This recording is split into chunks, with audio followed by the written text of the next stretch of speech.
What to do today is talk about our focus campaign, and what we're focusing on is distracted driving. Okay, and you just kind of went through a little scenario here to kind of demonstrate to people how it works. Get little things other than just a cell phone. What we demonstrated here is probably a very common traffic stop that I do every morning out here in the Marana area. A lot of people are headed to work in the morning. We're really focused on things other than driving. And what I mean by focus is we're focused on our job, what's going on in our job, work, or school, picking up the kids from daycare. Our lives are very busy, and our minds distract us probably a lot more than anything else. And how much of the distracted driving of this style do you see out here on a daily basis?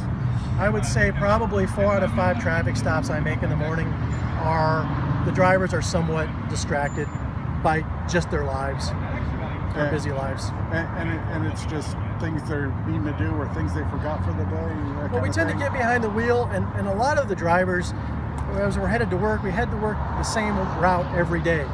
And so we feel comfortable about this route. And so we kind of get a little complacent in our driving, in our safe driving habits. So those kind of fall apart as we start focusing on other things. We know the route we're taking. We know we've got to turn left up here. We know we've got to turn right. We know we've got to come to Orange Grove and Thornydale and find a mess of traffic. Well, and then we start thinking about our job. We've got a presentation. We've got this to do, that to do. And the next thing you know, we're traveling over 10 miles an hour over the speed limit, and then Officer Clifford is pulling them over.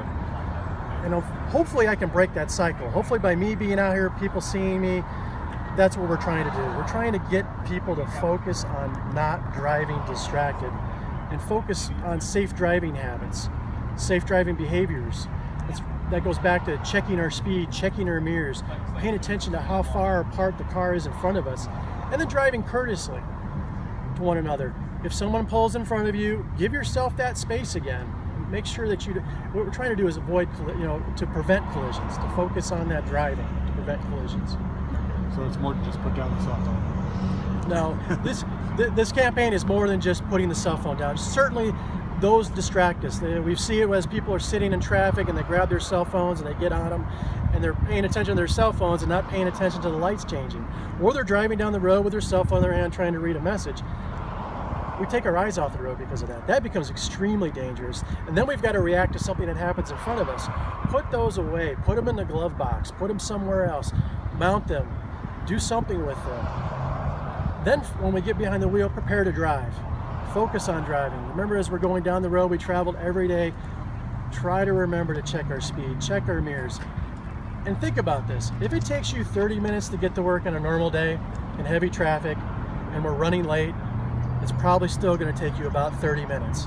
And there really is no need to meet me out here. Okay. And even if you have that passenger in the car, watch how involved you get in the conversation. When we talk about distracted driving, even hands-free devices can distract the driver. We get involved in that conversation. Same thing with the passenger in the vehicle. If a passenger's sitting next to us, we start having a conversation and we get involved in that conversation. I've made several traffic stops, or many traffic stops over the years, of people telling me that, well, we were in a conversation and then the next thing you know, I'm pulling them over for a speeding violation.